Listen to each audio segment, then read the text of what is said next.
Olá, alunos, tudo bem com vocês? Espero que estejam acompanhando nossas aulas aí. E nessa aula de hoje nós iniciaremos ou vamos concluir um conteúdo que na nossa terceira parte, que é a abordagem sobre a crise, os abalos e o fim do período chamado da República Oligárquica. Esse período todo, conhecido também como República Velha, ela entra num sistema de crises que vão ser desenvolvidos a partir da década de 20, tá? E aí, dentro da nossa análise aqui, a gente vai observar alguns desses fatores que vão levar à queda e à consolidação dessa república oligárquica, tá bom? Bom, então vamos lá, vocês aí já possuem o roteiro de aula, eu sugiro que vocês acompanhem essa aula juntamente com o roteiro e eu vou aqui acompanhando e direcionando vocês aqui com auxílio do meu roteiro aqui, tá? Então, é nessa conjuntura que nós vamos observar alguns posicionamentos, entre os quais vamos lá destacar. Bom, quando eu falo aqui de abalos da ordem oligarca e o fim dessa república oligarca, nós estamos falando então daquelas estruturas que nós estudamos no capítulo ou nas aulas anteriores, né? Que é o coronelismo, a política dos governadores e principalmente a política do café com leite, tá? Eu abordei com vocês nas aulas e eu falei, lembrando a vocês que em vários momentos aquela disputa, aquela política do café com leite, ela muitas das vezes ela não teve só essa conjuntura em que eu tinha Minas Gerais e São Paulo confortavelmente ali à frente da República Brasileira. E jamais eu falei isso. Em muitos momentos, tá? E eu especifiquei em quais eleições nós tivemos um grande desconforto dessa política, tá?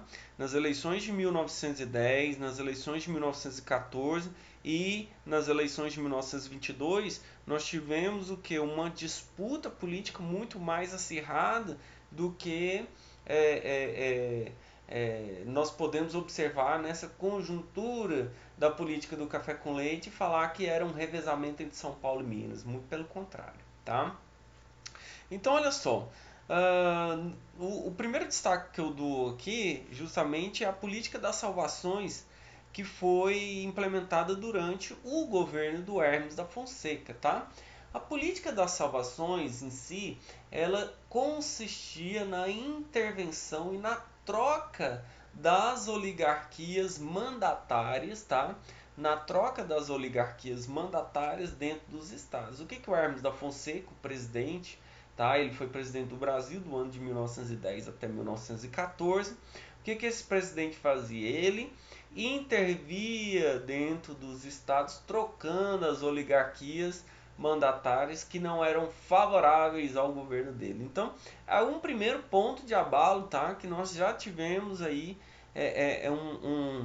um primeiro movimento contrário a essa política essa política do Hermes da Fonseca, né? Então isso já causou conflito, tá? É, Durante a década de 20, igual eu especifiquei, nós tivemos vários movimentos que vão consolidar, tá? A queda dessa estrutura de poder que foi estudada por nós nas aulas anteriores, tá? E como que ocorre essa queda? Bom, vamos analisar um campo militar, um campo cultural, tá? E vamos analisar um campo político que foram as eleições de 1830. Então, na sequência, nós vamos começar com o primeiro movimento. Então, é um movimento militar. Conhecido como tenentismo, tá? Essa corrente de uma jovem oficialidade do exército, tá? Capitães e tenentes se uniram ainda inicialmente com algumas ideias vagas, somente na moralização da política e também no sistema de votação secreta, tá?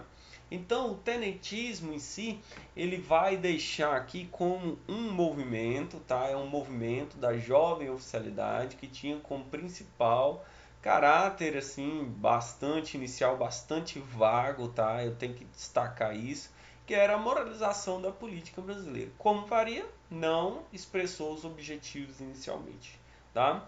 Então havia por parte desses militares um grande descontentamento em relação ao governo brasileiro, principalmente do presidente Arthur Bernardes, tá?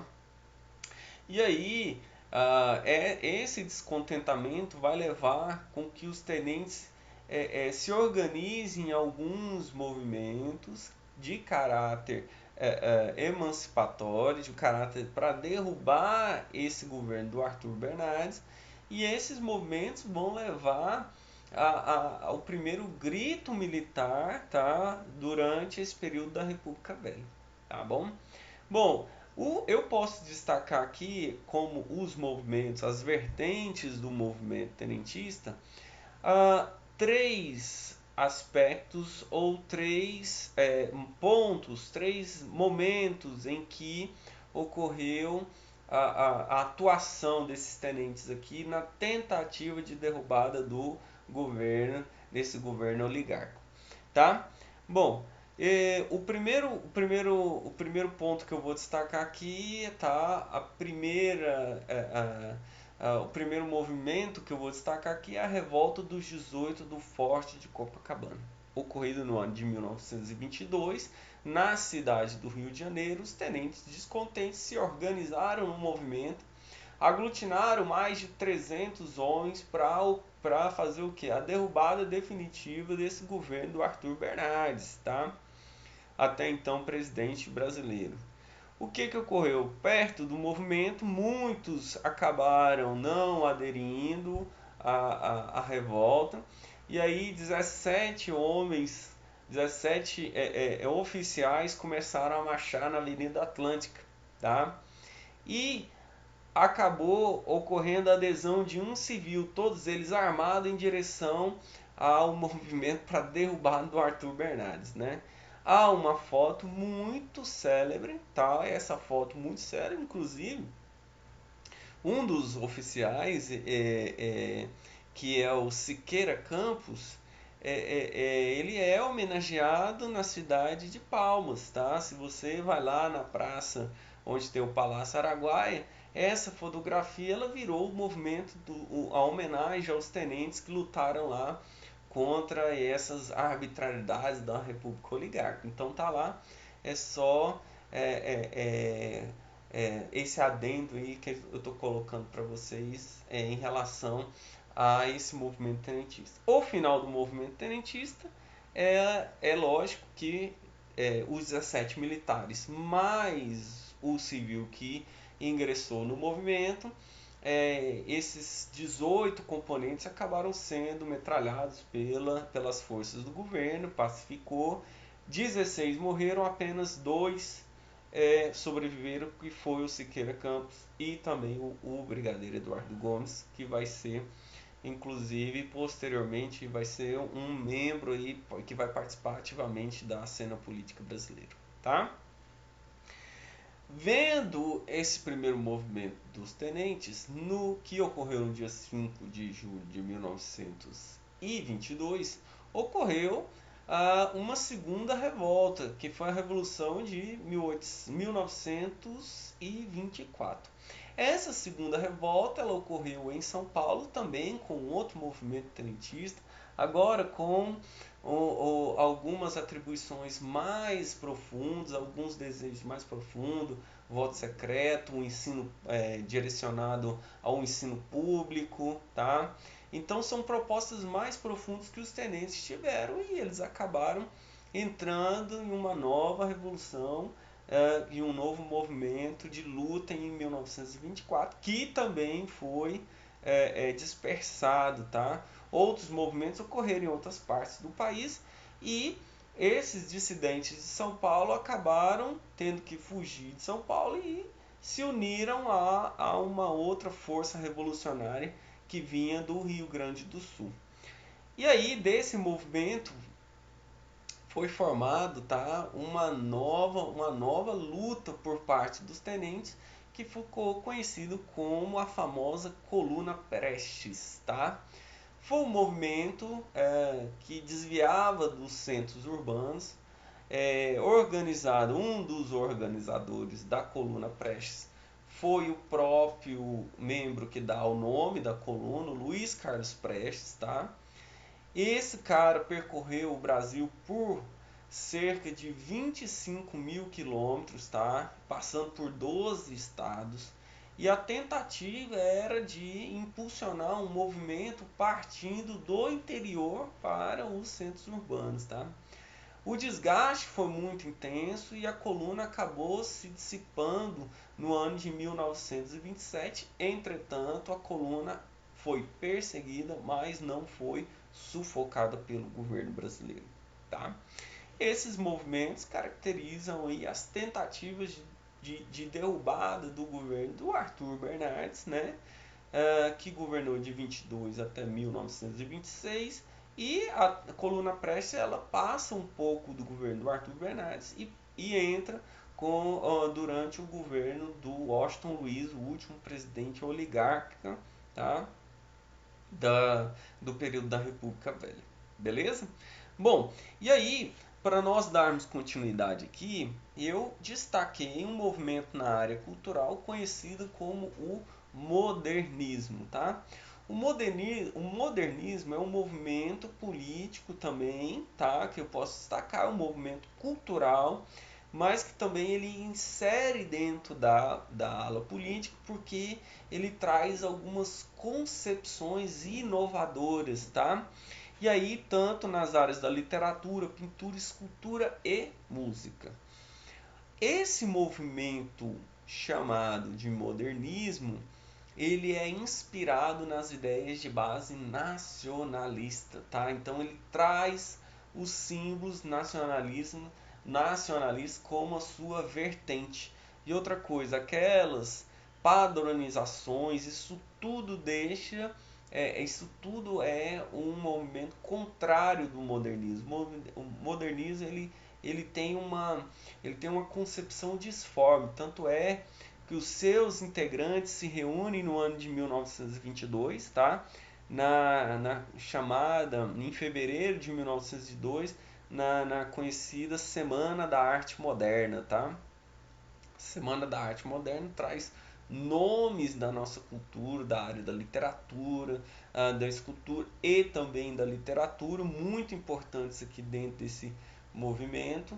E aí eu destaco o quadro O Abapuru, da Anita Mafaldi, que é inserido aqui dentro dessa questão, tá? De trazer novas concepções, de novas formas de pintar, novas formas de abordar uma temática, a temática nacional. Isso tudo ele vai influenciar, esse caráter inovador vai influenciar dentro do jogo político brasileiro, tá bom? Bom, e aí eu também tenho o movimento antropofágico de 1928, tá? O movimento antropofágico ele se insere aqui dentro do modernismo também. Esse movimento antropofágico ele absorve a cultura europeia, alguns pontos da cultura europeia, mas ele tende a priorizar o nacional. Então ele regurgita antropofágico. Ele absorve, mas ele tem a concepção de priorizar o nacional, tá? Ele não é uma negação das vertentes das concepções europeias, tá?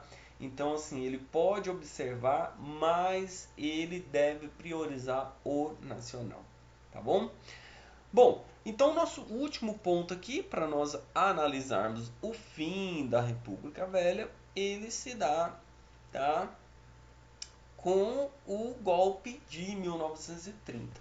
Os livros de vocês, tá? Os livros didáticos, muitas vezes, esses livros didáticos, eles trazem o nome de Revolução de 1930. Eu não gosto muito do termo revolução, tá? Por quê? Porque inicialmente, no ano de 1930, vai haver uma quebra constitucional, tá? Independentemente se as eleições foram ou não fraudulentas, mas houve uma quebra constitucional. Havendo quebra constitucional, então nós temos um golpe de Estado. Por isso que eu chamo de golpe, por isso que no meu roteiro está golpe e em alguns livros você vai ver Revolução de 1930, tá? Vamos entender então como é que ocorreu esse processo golpista de 30. Nós temos um ano anterior, já durante a corrida eleitoral, uma crise que vocês já observaram, vocês já estudaram, tá? Que é a crise mundial do ano de 1929, que foi a quebra da Bolsa de Valores de Nova York, tá? Uma crise especulativa do capitalismo, tá? Que vai atingir as principais nações do planeta, inclusive a brasileira, tá? Por que nós fomos atingidos e por que ocorreu um colapso aqui dentro da economia brasileira? A exportação de café era a prioridade desses governos oligarcas e a balança de exportações, o maior produto ele foi atingido, que foi o café, com a crise de 1929. Esses abalos vão levar algumas fissuras em relação ao governo do Washington Luiz com as oligarquias, essas oligarquias cafeeiras, tá? E aí essas fissuras vão levar e vão ser abertas no ano de 1930 durante a corrida eleitoral. Primeiro ponto, as eleições de 1930 é o fator preponderante para o abalo e para acabar com a ordem oligarca. Por que eu falo isso? Durante o processo eleitoral, o Washington Luiz, ao invés de apoiar o candidato à sua sucessão, seria um candidato de Minas Gerais. Na verdade, seria o Antônio Carlos, então governador de Minas Gerais. Ao invés de apoiar a sucessão do Antônio Carlos, o Washington Luiz, então presidente brasileiro, vai acabar rompendo com Minas Gerais, tá? Ele vai acabar não escolhendo o governador mineiro e vai apoiar a candidatura do paulista chamado de Júlio Prestes, tá? Lembrando a vocês, já abrindo um parênteses aqui, Júlio Prestes não tem nada a ver com o Luiz Carlos Prestes. É só coincidência do nome, tá? Então, nas eleições presidenciais, o sucessor do Washington Luiz, o candidato à sucessão do Washington Luiz foi o Júlio Prestes, tá? Descontente com tal situação, ocorre o colapso ou a cisão do movimento, que é justamente aquele movimento da política do café com leite. Os mineiros rompem com São Paulo, tá? E vão formar, juntamente com os gaúchos e os paraibanos, uma chapa presidencial para concorrer contra o Júlio Prestes, que era o candidato do Washington Luiz. Esse movimento, tá? Ele vai encontrar muito espaço, tá? Principalmente porque ele ficou conhecido como a Aliança Liberal, conforme está aí no roteiro de vocês. A Aliança Liberal é a união entre os estados, tá? As oligarquias mandatárias dos estados de Minas, dos estados de Minas, Rio Grande do Sul e da Paraíba. Colocando inclusive para candidato à presidência o Getúlio Vargas, o sul-rio-grandense, e como o vice do Getúlio Vargas, o paraibano João Pessoa, tá? Bom, outros pontos que nós temos que destacar aqui dentro dessa conjuntura é justamente as insatisfações de algumas classes, como eu pus aí para vocês, operários, industriais, camadas médias urbanas e as oligarquias dissidentes, que eram aqueles grupos políticos que estavam fora da parcela de poder que era comandado principalmente por São Paulo e Minas Gerais. Então a atuação desses grupos também vai contribuir para que ocorra uma pressão maior para o lado dos paulistas. E falando em pressão aos paulistas, nós também temos uma cisão, uma fissura que ocorre dentro do próprio estado de São Paulo, quando o famoso PRP, Partido Republicano Paulista, ele vai sofrer uma oposição de um outro partido criado dentro da oligarquia paulista, tá? Pelo um fazendeiro. Esse partido foi criado no ano de 1926 e era conhecido como PD, o Partido Democrático, e num primeiro momento se une a essa onda oposicionista ao Washington Luiz, tá? Bom, as eleições elas transcorrem, tá, normalmente, e aí os candidatos, tanto o Júlio Prestes quanto o Getúlio Vargas, possuem algumas ideias. O Getúlio Vargas com algumas ideias de inovação, baseado na questão da justiça eleitoral, querendo fazer algumas mudanças, mas tanto o Getúlio Vargas quanto o próprio Júlio Prestes foi durante as eleições ajudados pela aquele voto, aquele chamado, aquela votação nebulosa que existia durante esse período, tá? Fraudulenta, tá?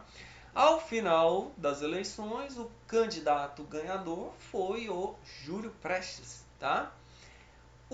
Num primeiro momento, o Getúlio Vargas aceita a derrota, tá? O Júlio Prestes ele teria que assumir a presidência brasileira a partir de 1931. Só que um caso inusitado vai levar com que o movimento golpista ele se acelere aqui dentro dessa conjuntura. Na metade do ano de 1930, pós transcorridas as eleições, o candidato à vice-presidência pela chapa do Getúlio Vargas, o Getúlio Vargas e o João Pessoa, acaba se envolvendo dentro de um conflito regional, não tinha nada de nacional, se envolvendo num conflito lá na Paraíba, e ele acaba morrendo, tá? Ele acaba sendo assassinado.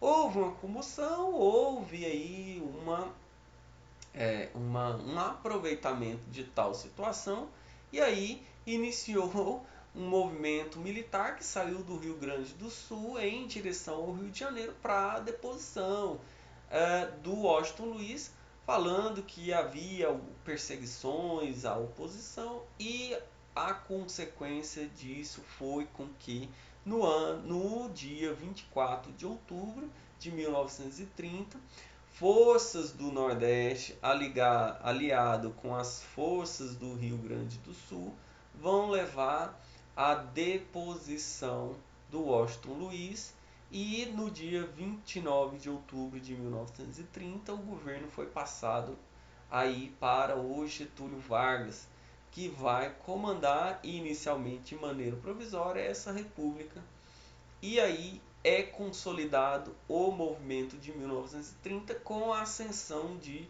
Getúlio Vargas. O Getúlio Vargas, um político, tá? um aristocrata do Rio Grande do Sul, tá?